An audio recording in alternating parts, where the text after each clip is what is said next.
Hello D friends, please गुरुजी। सो आज का जो हमारा वीडियो है इसमें हम नेक्स्ट मॉक टेस्ट आपके लिए लेके आए हैं टॉप 20 क्वेश्चन का। तो जिसने अभी तक चैनल को सब्सक्राइब नहीं किया है कर लो, साथ में बेल आइकन को दबा लो। तो चलिए हम शुरू करते हैं आज की अपनी वीडियो। तो ये एक मॉक टेस्ट है, 20 क्वेश्चन है, आपको अपना आंसर भी लगाना है और लास्ट में आपको कमेंट बॉक्स में अपना स्कोर जो है वो भी कमेंट करना है कि भाई आपने आउट ऑफ 20 में कितना स्कोर किया है। जितना भी क्वेश्चन है हिंदी और इंग्लिश दोनों सेक्शन में आपको देखने को मिलेंगे और ये क्वेश्चन सारे हम कर चुके हैं। तो इसलिए आप अपना स्कोर जो है जरूर कमेंट बॉक्स में लिखिए कि आप कितना सॉल्व कर सकते हैं 20 से। तो देखिए हमारे पास जो फर्स्ट क्वेश्चन है वो बोल रहा है कि if crest length is equal to, crest की जो लेंथ है वो किसके बराबर है, विड्थ जो है चैनल की उसके बराबर है, देन हम उसको क्या बोलते हैं। क्रेस्ट की लेंथ जो है किसके बराबर है, विड्थ ऑफ जोड़ाई जो होती है चैनल की उसके बराबर है, तो हम उसको किस तरह का बांध बोलते हैं। क्योंकि यहाँ पे सारे ही बांध दिए गए हैं, देखिए बांध बांध बांध, वियर वियर। तो देखिए तो ये सारा कुछ यहाँ पे बांध ही देगा। कौन सा बांध होता है, अगर किसी क्रेस्ट की जो लेंथ है वो किसके बराबर है, चैनल की जो विड्थ होती है चौड़ाई होती है उसके बराबर है, तो उसको हम कौन सा बांध बोलते हैं, तो उसको हम सफरेस्ट बांध बोलते हैं। ऑप्शन ए हमारा बिल्कुल सही आंसर हो जाएगा। इंपॉर्टेंट क्वेश्चन है, आप में से कमेंट बॉक्स में कमेंट लिख सकते हैं कि ये क्वेश्चन किसको पता था, और लास्ट में अपना स्कोर जो भी कमेंट करना है कि आपने आउट ऑफ 20 में कितना स्कोर किया है। अगला क्वेश्चन देखिए, for which of the following tunnel losses, वह बोल रहा है कि which of the following tunnel losses is Manning रगोस्टली coefficient used in the calculation of head losses के लिए। यहाँ पे तीन टनल के लॉसेस दिए गए हैं, तो इन तीनों में से कौन सा ऐसा है हेड लॉसेस है जिसमें हम मीनिंग का रगोस्टली कोएफिशिएंट जो होता है वो यूज करते हैं। तो किस में करते हैं, लॉस ड्यू टू बेंड, या फिर loss due to change of velocity in expansion, या फिर लॉस फ्रिक्शन, फ्रिक्शन का जो लॉस होता है उसकी वजह से किस में हम करते हैं। सो ऑप्शन सी हमारा आंसर हो जाएगा, फ्रिक्शन लॉसेस जो होता है इसमें हम करते हैं। नेक्स्ट क्वेश्चन देखिए, द नोच एंगल फॉर मैक्सिमम डिस्चार्ज, नोच एंगल जो होता है मैक्सिमम डिस्चार्ज हो सके ओवर किसके ऊपर, ट्रायंगुलर नोच जो होती है उसके ऊपर। अगर आप ट्रायंगुलर नोच जो होती है उसको यूज करते हैं, आप चाह रहे हैं कि भाई उसमें जो मैक्सिमम डिस्चार्ज हो, रेट ऑफ फ्लो हो, तो आपको क्या करना पड़ेगा कि एक एंगल होता है नोच एंगल जिसको हम बोलते हैं, वो कौन सा आप प्रेफर करेंगे, कौन सा रेकमेंड किया गया है हमारे आईएस कोड के अकॉर्डिंग। 30, 60, 90, 120, इनमें से कौन सा प्रेफर किया गया है, रेकमेंडेड किया गया है। सो इनमें से जो रेकमेंड किया गया वो 90 डिग्री जो है उसको रेफर किया गया, रेकमेंड किया गया। ऑप्शन सी हमारा बिल्कुल करेक्ट आंसर हो जाएगा। अब अगला क्वेश्चन देखिए, which of the following is not not a dimensionless number, dimensionless number जो कि नहीं है, आपको ये बताना है कि कौन सा डिमेंशनलेस नंबर नहीं है, और जो है वो तो आपको खुद ऑटोमेटिकली पता लग जाएगा। So note a dimensionless number, देखिए ये इसका भी डिमेंशन होता है, इसका भी होता है, इसका नहीं होता है, इसका भी होता है। तो नोट ए, ऑप्शन सी हमारा इस क्वेश्चन में आंसर हो जाएगा। Note a dimensionless number, option C बिल्कुल करेक्ट आंसर हो जाएगा। तो सॉरी ये मैंने आपको थोड़ा सा आपको गलत बता दिया, इसका डिमेंशनलेस, नोट ए डिमेंशनलेस नंबर, तो ये सही होगा, बाकी नहीं हो गए। ऑप्शन सी बिल्कुल करेक्ट आंसर है। इस क्वेश्चन से ये मीनिंग निकलता है नोट ए डिमेंशनलेस नंबर, इसका कुछ ना कुछ डिमेंशन होगा, इसलिए note a dimensionless number in सभी का नहीं होगा। तो देख लीजिए ऑप्शन सी बिल्कुल सही आंसर हो जाएगा। अगला क्वेश्चन देखिए, a rectangular channel will be most economical, rectangular channel जो है बोल रहा है कि मोस्ट इकोनॉमिकल होता है when the flow depth to bottom is, तो उसका रेशो क्या होगा, 1:2, 2:1, 1:1, 1:4, क्या रेशो होगा, 1:2 होता है। ऑप्शन ए हमारा बिल्कुल सही आंसर हो जाएगा। अगला क्वेश्चन देखिए, according to Indian standard classification, Indian standard का जो क्लासिफिकेशन सिस्टम है उसके अकॉर्डिंग सॉइल को कितने पार्ट में क्लासिफाइड किया गया है, कितने ग्रुप्स में क्लासिफाइड किया गया है। तो ये ग्रुप्स मैंने आपको सारे ही बताए हुए हैं कि भाई कोर्स में कितने आते हैं, फाइन में कितने आते हैं, एंड जो पीट होता है ऑर्गेनिक पीट्स उसमें कितने आते हैं। ऑर्गेनिक पीट्स में वैसे एक ही ग्रुप आता है, बाकी कोर्स एंड जो वो होते हैं फाइन होते हैं उसमें कौन कौन से आते हैं। तो ये इंपॉर्टेंट चीज़ है। तो ऑप्शन नंबर सी हमारा इस क्वेश्चन में आंसर हो जाएगा। 18 ग्रुप्स में डिवाइड किया हुआ है। कोर्ट्स में कितने आते हैं ये मैं आपको बता चुका हूँ, फाइल में कितने आते हैं, पीठ में कितने आते हैं। टोटल मिलाकर हमारे 18 ग्रुप बनते हैं। अगला क्वेश्चन देखिए, the transported medium of aeolian soil. Aeolian soil deposit जो होता है उसका ट्रांसपोर्ट यानी कि किसके द्वारा वो ट्रांसपोर्ट किया जाता है। ग्लेशियर के द्वारा, नेचुरल स्लॉप के द्वारा, विंड्स के द्वारा, या फिर वाटर के द्वारा। विंड्स जो होती है हवा होती है, उसको हवा बोलते हैं, सभी को पता है। तो एओलियन जो होती है उसको हवा के द्वारा ट्रांसपोर्ट किया जाता है। हवा के द्वारा एओलियन सॉइल जो होती है उसको ट्रांसपोर्ट किया जाता है।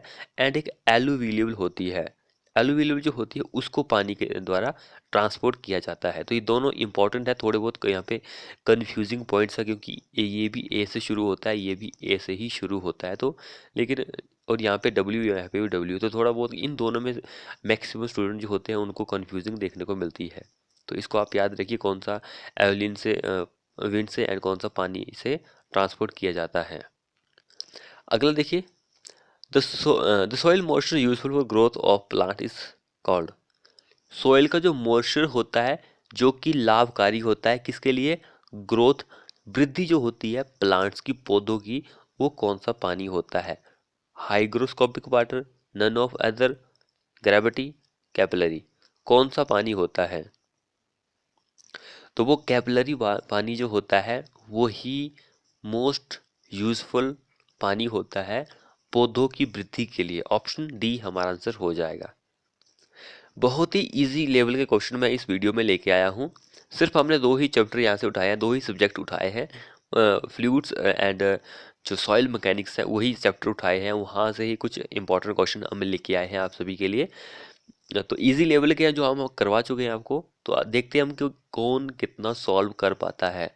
अपना स्कोर जो है कमेंट बॉक्स में ज़रूर लिखिए। आपको अपनी एबिलिटी का पता लगाना है तो स्कोर जो है ज़रूर लिखिए, क्योंकि आंसर मैं आपको क्वेश्चन पढ़ने के बाद ही बता रहा हूँ, तो आप उतनी देर में क्वेश्चन को सॉल्व कर सकते हैं। नेक्स्ट क्वेश्चन बोल रहा है, negative pore pressure can develop in.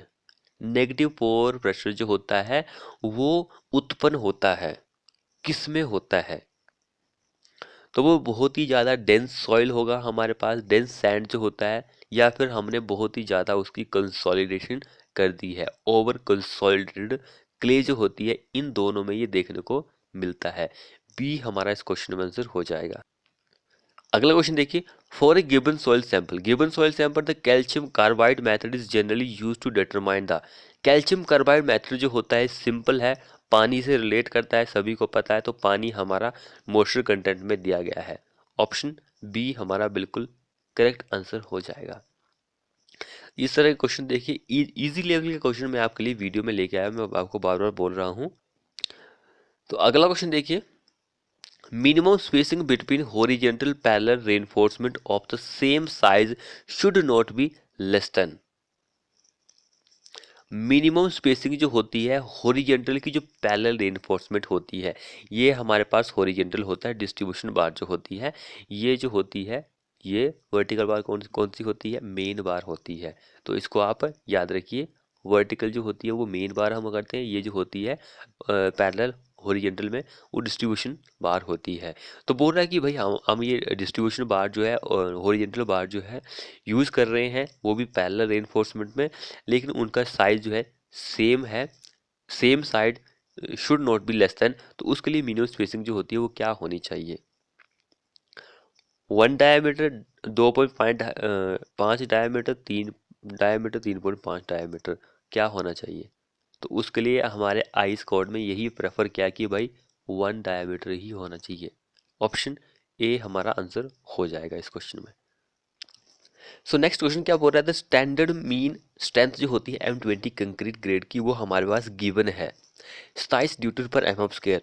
तो यहाँ पे बोल रहा है कि हमसे the value of standard deviation की वैल्यू हमें फाइंड आउट करनी है। तो हमारे पास जो स्टैंडर्ड मीन स्ट्रेंथ होती है टारगेट, उसका फॉर्मूला तो सभी को पता है कि एफ एम जो होता है वो एफ सी के प्लस 101.65 सिग्मा, यानी कि सिग्मा जो होता है उसको हम स्टैंडर्ड डेरिवेशन बोलते हैं। तो ये यही हमें फाइंड आउट करना है। तो ये क्वेश्चन हमने आरसीसी में आपको करवाया अभी तक, कि वही इस क्वेश्चन को कैसे सॉल्व करते हैं। तो ये एफ एम जो दिया गया है इसकी वैल्यू हमारे पास 27 न्यूटन पर एम एम स्क्वायर ये गिवन है। हमें ये फाइंड आउट करने के लिए बोला है।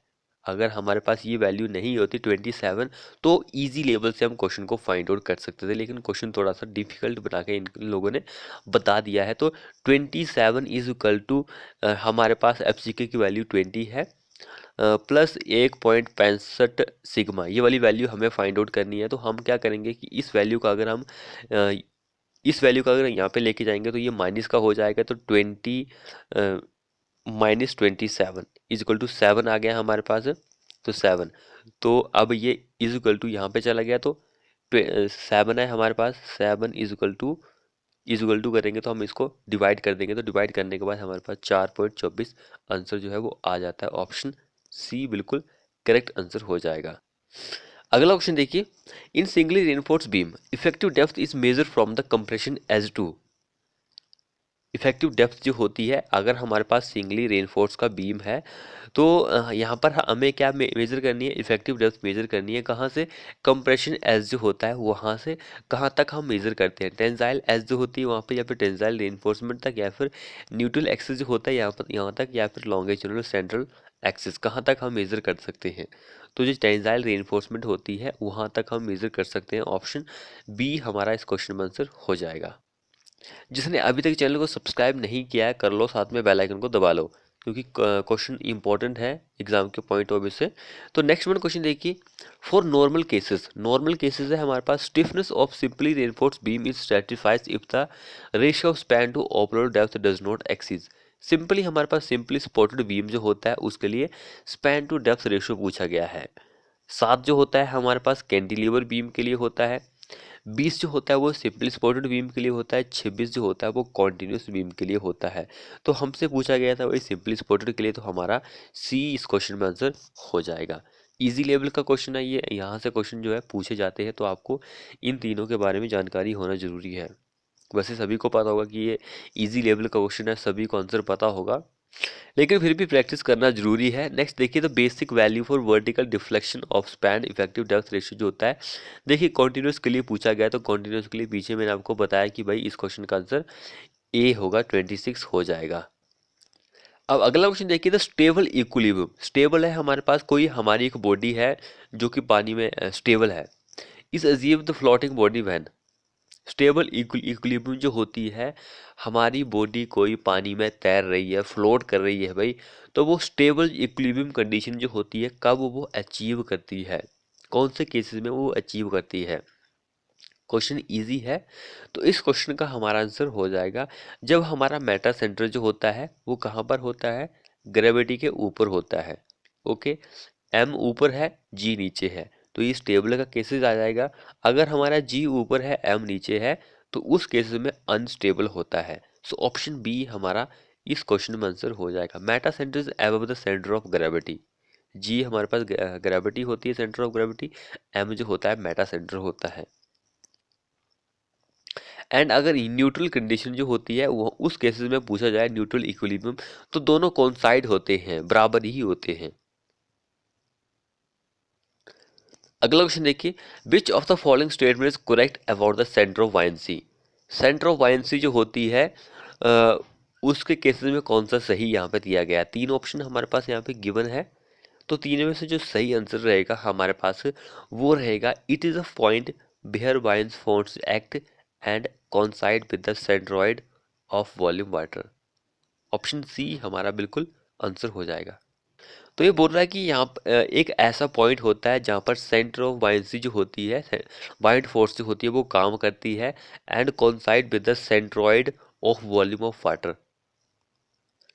सेंट्रोइड जो होता है वॉल्यूम वाटर का, वो साथ साथ होते हैं। ऑप्शन सी बिल्कुल सही आंसर हो जाएगा।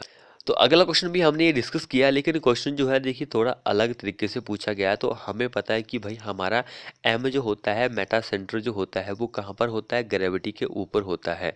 ऑप्शन बी हमारा बिल्कुल आंसर हो जाएगा इस क्वेश्चन में। तो अगला क्वेश्चन देखिए, a submerge body said to be unstable equilibrium. तो इस क्वेश्चन का आपको आंसर मुझे कमेंट बॉक्स में करना है, होमवर्क के लिए क्वेश्चन है। इसको मिलाकर भी आपके 20 क्वेश्चन होते हैं, तो आपको कमेंट बॉक्स में आंसर लिखना है कि भाई हमने सॉल्व कर लिए है 20 क्वेश्चन। नेक्स्ट देखिए, स्टेबल से बहुत सारे क्वेश्चन पूछे जाते हैं, लेकिन क्वेश्चन पूछने का तरीका जो होता है वो अलग अलग होता है। तो देखिए इस क्वेश्चन में हमारा कौन सा आंसर होगा, above the centre of buoyancy, above the centre of gravity, below the. यहाँ पर भी अगर एबव वाला आंसर होता तो हो सकता था कई स्टूडेंट ऐसे होके वो कंफ्यूज हो जाएंगे। तो स्टेबल के लिए मैंने आपको बताया कि भाई एम जो होता है वो ऊपर होता है ग्रेविटी के, एम होता है मेटा सेंट, ग्रेविटी होती है, सेंटर ऑफ बायनेंसी नहीं होती है। ऑप्शन बी हमारा बिल्कुल सही आंसर हो जाएगा। तो फ्रेंड्स ये थे हमारे मोस्ट 20 क्वेश्चन। आपको हमारी वीडियो कैसी लगी, वीडियो को अपने दोस्तों के साथ शेयर करें और कमेंट बॉक्स में अपना स्कोर जरूर लिखिए। चैनल को सब्सक्राइब नहीं किया तो कर लो, बेल आइकन को दबा लो। मिलते हैं ऐसे ही नेक्स्ट वीडियो में।